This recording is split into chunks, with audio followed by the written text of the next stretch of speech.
네, 포항 북구 김정재입니다. 많은 국민들이 문재인 정권에 대해서 오만하다, 독선적이다, 내로남불이다 등등 비난과 비판을 쏟아내고 있습니다.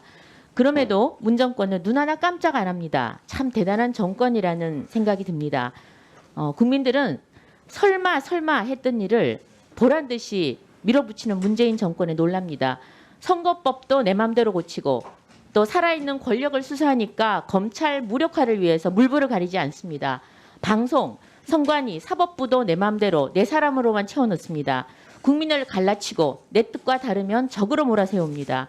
공정과 정의는 온데간데 없고 공정과 정의를 말하면 말할수록 국민들은 코미디한다라고 생각하고 있습니다.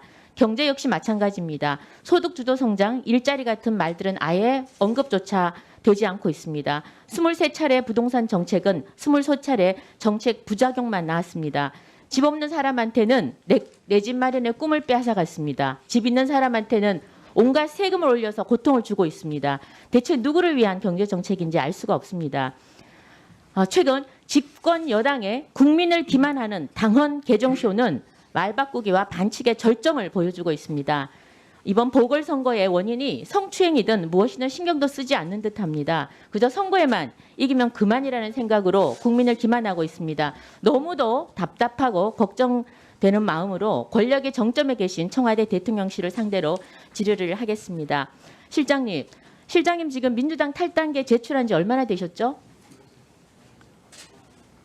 3년 넘은 것 같습니다. 네, 대통령은 아직 당원이 맞으시죠? 네. 네, 탈당계 제출하신 적은 없고요. 네. 네, 지금 정당에서 벌어지고 있는 일이기는 하지만 대통령이 소속된 정당이기도 하고 또 국민적 관심이 매우 높은 사안이라서 대통령과 청와대의 의중을 한번 물어보겠습니다. 바로 서울시장과 부산시장의 보궐선거, 이른바 성범죄 보궐선거의 얘기입니다. 민주당은 과거 문재인 당대표 시절 2015년입니다. 선출직 공직자가 중대한 잘못을 했을 경우 그래서 직위를 상실하고 재보궐을 실시할 때는 해당 지역을 무공천으로 하겠다라고 1호 혁신안을 발표했습니다. 문 대통령 그 당시에 이게 정치 발전의 출발점이고 혁신안이 부결되면 대표직을 걸겠다고 하면서까지 관철시킨 그런 당헌입니다. 당시 혁신위원장은 김상곤 전 교육부총리였고 조국 전 장관도 위원으로 있었습니다. 그리고 그해 10월에 치러진 선거에서 문재인 당대표는 그 당시에 1호 혁신안을 굉장히 자랑을 했습니다. 또 보궐선거에 책임이 있는 정당은 후보를 내서 안 된다고까지 말씀을 하셨습니다. 그런데 그토록 자랑했던 이 혁신안이 이번에 이낙연 신임 당대표에 의해서 하루아침에 폐기됐습니다. 이런데도 지금 대통령이나 문 대통령이나 또 조국 전 장관은 웬일인지 침묵하고 있습니다. 본인들이 불리한 순간만 되면 언제 그랬냐는 듯이 지금 말을 바꾸거나 또는 입장을 바꿉니다. 그래서 입진보라는 비아냥을 듣는 것입니다. 실장님, 제가 한번 단도직입적으로 여쭤보겠습니다. 서울시장 그리고 부산시장 보궐선거에 민주당이 후보를 내는 것이 맞다고 보십니까? 민주당이 국정감사하는 거예요? 청와대를 감사하는 거예요? 실장님 답변하실 일 아닙니다. 지금 민주당을 감사합니까? 질문 같은 질문을 청와대 감사를 하세요. 청와대 감사를. 답변을 하세요. 왜 정당 감사를 하십니까? 질문 같은 거를 하지 당연하네. 질문 같은 거를 아니 하며. 당대표한테 네, 저기 의원님들 원내 저기 대표님. 질의 중에는 자, 의사님 질의하신 의원님께서 발언하실 수 있도록 해주시기 바랍니다.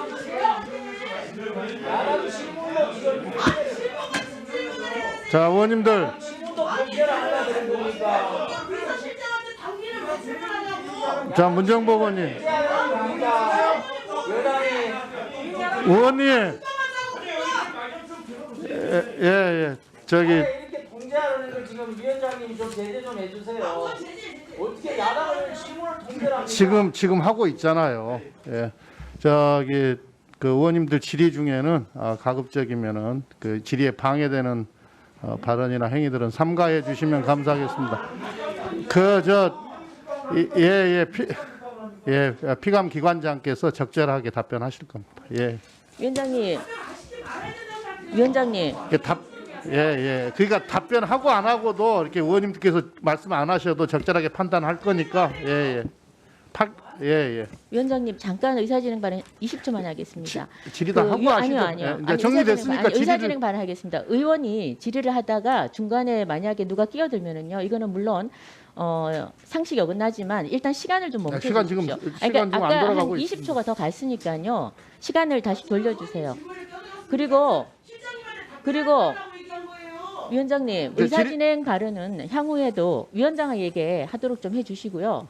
제가 지난번에도 말씀드렸지만 국회의원의 발언은 그 어떤 것도 본인이 책임을 져야 됩니다. 그리고 답변자는 본인이 알아서 하면 된다고 다시 한번 알려주시고요. 향후에는 운영위에서 이런 일이 발생되지 않도록 반드시 주의를 좀 다시 한번 주십시오. 김정재 의원님 질의 계속해 주시기 바랍니다. 제가 알아서 적절하게 할게요. 그러니까 질의하십시오. 위원장님 시간이 지났으니까 이따가 저 10초라도 더 주십시오. 예. 감사합니다. 예, 실장님 네. 답변 주시겠습니까? 네. 네, 의원님께서도 잘 아시다시피 대통령께서는 정당 내부의 활동과 결정에 대해서 특히 선거와 관련된 사안에 대해서는 지금까지 입장을 밝힌 적이 없습니다. 네, 청와대도 입장이 밝힌 적이 없습니까? 네. 한 번도. 네.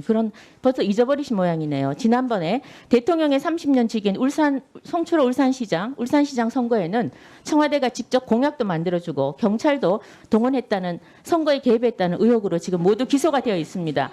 자, 실장님. 그 부분에 대해서 민주당은- 말씀드릴까요? 네, 아니요. 그거는 다음 수사 부분 중 넘어가겠습니다. 재판 중인 실장님, 사안이기 때문에 네, 민주당은 이 자리에서 이번에- 확정적으로 말씀해 네네. 주시는 것은 적합하지 않은 것 같습니다. 의혹이라고 했습니다. 예, 의혹이라고 했고요. 그다음에 이번에 당원 개정에 당원 26% 중에서 86%가 찬성을 했습니다. 사실상 22% 겨우 넘었는데요. 이거는 민주당 당헌 당규에 따르면 투표권자 총수 3분의 1을 넘으면 확정된다라는 것에도 미치지 못하고 있습니다. 절차적 정당성을 위반을 했는데요. 실장님께 한번 여쭤보고 싶습니다. 이렇게 문재인 당헌이라고 하는 당헌이 폐기가 됐는데 이 부분에 대해서 대통령께서 입장을 밝힌 적은 없습니까? 네, 대통령님께서 아까 말씀드렸듯이 네. 정당 내부에 알겠습니다. 그런- 네네, 알겠습니다. 제가 이렇게 입장을 묻는 이유는, 제가 이렇게 대통령의 입장을 묻는 이유는 바로 이렇게 후보자를 내는 것 자체가 박원순, 오거돈 성폭력 피해자에 대한 명백한 2차 가해이기 때문입니다. 지금까지 수많은 2차 가해가 이 피해자에게 주어졌습니다. 그럼 굉장히 힘든 시간을 보내고 있습니다. 실장님께서는 이 성범죄 피해자들 이 부분에 대해서 청와대가 공식적인 입장을 지금까지는 밝힌 적이 없습니다. 그래서 이 민주당 공천이 이 오거돈 박원순 피해자에게 2차 가해가 될 거라는 지적이 많습니다. 청와대 입장은 어떻습니까? 네, 그런 부분에 대해서 저희들은 여야 간의 정치적 쟁점, 정쟁화된 부분에 대해서는 가급적이면 저희들은 입장을 밝히지 않으려고 합니다. 네, 또다시 선택적 침묵을 하십니다. 이게 바로 이렇게 선택적 침묵을 하는 것이 바로 피해자에 대한 또 다른 2차 가해입니다. 청와대는 늘 선택적 발언을 했습니다. 대통령이 의지만 있으면 못할 말이 없습니다. 대통령이 못할 지시가 없습니다. 대통령은 김학의, 장자연, 버닝턴 사건에 대해서는 공소시효가 끝나도 사실 여부를 밝히라고 했습니다. 대통령 의지만 있으면 가능한 일입니다. 대통령은 또 선택적 침묵을 해왔습니다. 지금 추미애 법무부 장관과 윤석열 검찰총장 간의 갈등에 대해서도 이런 방구하지 않습니다. 박원순 성추행 사건에도 이런 방구 안 했습니다. 정의연, 윤미향 사태에도 아무 말씀이 없으셨습니다. 이렇게 선택적 침묵과 선택적 발언을 하는 것이, 이것이 많은 사람들에게, 국민들에게 실망을 주고 2차 가해를 가하고 있다는